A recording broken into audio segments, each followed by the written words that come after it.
So we're back mga bayang karerista. Ayun naman ang inyong lingkod, ang karera tip si Daluyong. Napakagandang karera ngayong araw ng linggo. Meron tayong 10 pakarera sa araw na ito. Ang ating 2025 third leg Prince Cup excuse me, at 2025 third leg Kings Gold Cup. So umpisa na po natin. Dito sa race 1, meron tayong 8 kalahok na mag-start ng alas 2, 1,400 meters. So first choice ko rito, kung hindi masyadong magkakaroon ng lutsahan sa harapan, dito ako sa numero 1 na si iikot lang, nasasaka ni Ope Cortez. Panigundo ko na rin dito itong numero 6 na si Chef Cat, at panarsero ko dito itong numero 5 na si Electrify. So konting ano lang tayo, no? Itong numero 1 na to, kung lagi ito nabibitin o medyo may magandang dala, kaso laging atrasado, no? So kung mapapabayaan siya sa harapan, wala namang masyadong pahabol, baka makapagpahinga. Kaya dito ako sa numero 1 ikot lang. So race 1, 165 po tayo. Good luck po. So sa race 2, meron tayong first winner take all covers race 2 to 8, 1,400 meters. Meron tayong 13 kalahok. So dito ako sa napupunto, sana manalo na. Dito ako sa numero 6 na si California King, nasasaka ni JT Pabilik. Last run po niya, hindi siya makaremate, talagang hirap si Kabayo. Sana gumanda na yung takbo niya dito sa karera to, sobrang baba niya na sa laban. So second choice ko rito, kung mabibigyan din ng magandang paremate, ito dito ako sa numero 13 na si Cristiano, nasasaka ni RGC Tabor. At bigyan din natin ng pansin tong numero 7 na si 7 of Diamonds. So puro mga deremate po itong mga pinili ko, ano. Siguro sobrang baba na rin ni California King, sana masunod para makaremate din niya agad. Pag napwesto na maganda, sigurado pa to. So race 2, 6, 13, 7 po tayo. Good luck po. Sa race 3, ang ating third leg Prince Cup, first pick 5 covers, race 3 to 7, 1,600 meters. Meron tayong 8 kalahok. So dito, 1 for the day. Dito ako sa numero 8 Morally, nasasaka ni Mark Angelo Alvarez. Pautulot na lang yung laban, no? Kaya-kaya naman siguro to. So 8, at ang panigundo ko po rito ay napupunto na rin na magandang deremate, itong numero 4 na si OC Bound. So yun lang tayo. Kung pan-solo, Morally, ang pwede pong paporgas kayo panigundo rito itong numero 4, OC Bound. Good luck po. So race 4 po tayo, second winner take all cover race 4 to 10, 1,400 meters. Meron tayong 11 kalahok, ang ating penultimate race. So dito tayo sa numero 11 si Light Bearer, sigurado siyang magdadala ng bandera dito sa magdadala ng marcha. So pwede kong panigunda rito itong numero G sa si Bohemia, nasa ni Patricio Ramos Dilema. So dalawa lang po tayo dito sa race 4, numero 11 Light Bearer, panigunda ko rito Bohemian. Good luck po. So nandito tayo sa race 5, mga bayang karerista, no? Ang Dr. Norberto Kisumbing Trophy Race, dice Pilacom RBHS Class 3, 5770. Meron tayong 9 na kalahok, 1,600 meters, no? So first choice ko rito, kayang-kaya niya na to. Dito ako sa numero 1, Ace of Diamond, nasa ni James Torque. May mga 53. Maganda yung tinakbo, na segundo siya na nakaraan kay Barati.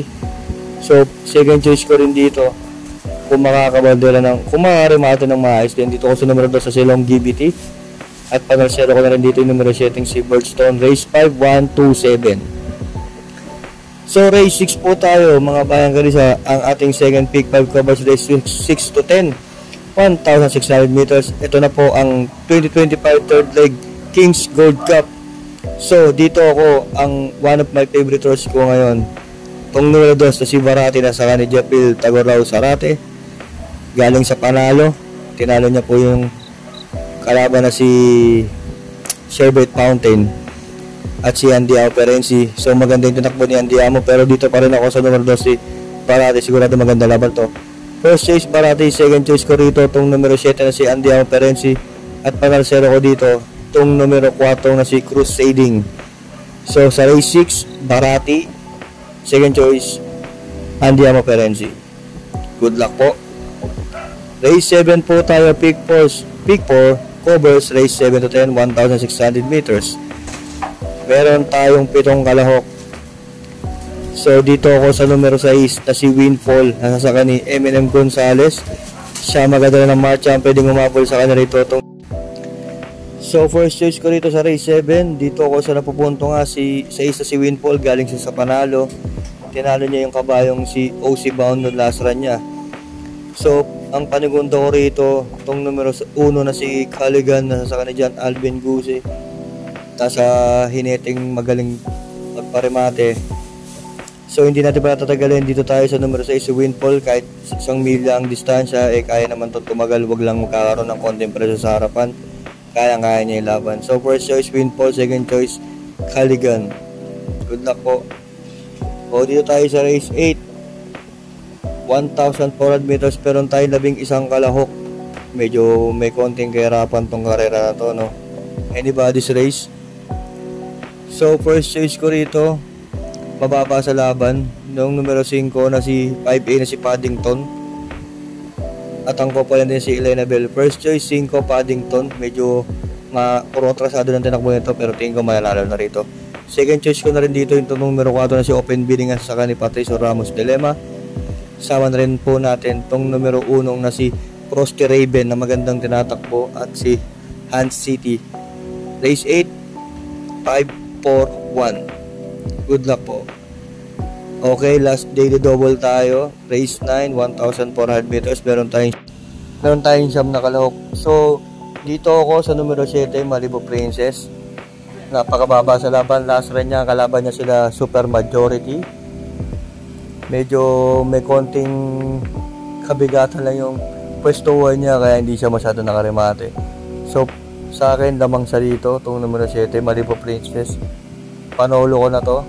Kung bibigyan ako ng panigunda rito, tingin ko ang pwede kong panigunda rito itong numero 6 na si Achi Hali na saka ni CB Garganta. So sa race 9, 7 lang. Panigundo 6.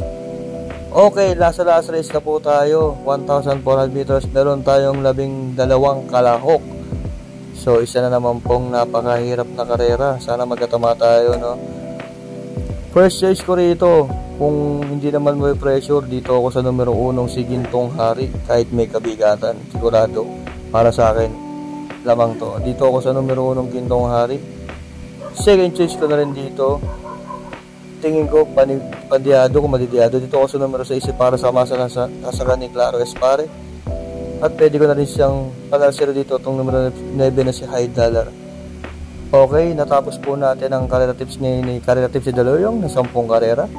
Sana ay ang akin lang ay simpleng gabay lang at kayo pa rin ang masusunod. So kung bago lang kayo dito sa aking page, pwede po nyong i-follow or subscribe at magkwentuhan po tayo. I-comment nyo lang kung meron kayong konting katanungan. Good luck po at sana manalo tayo.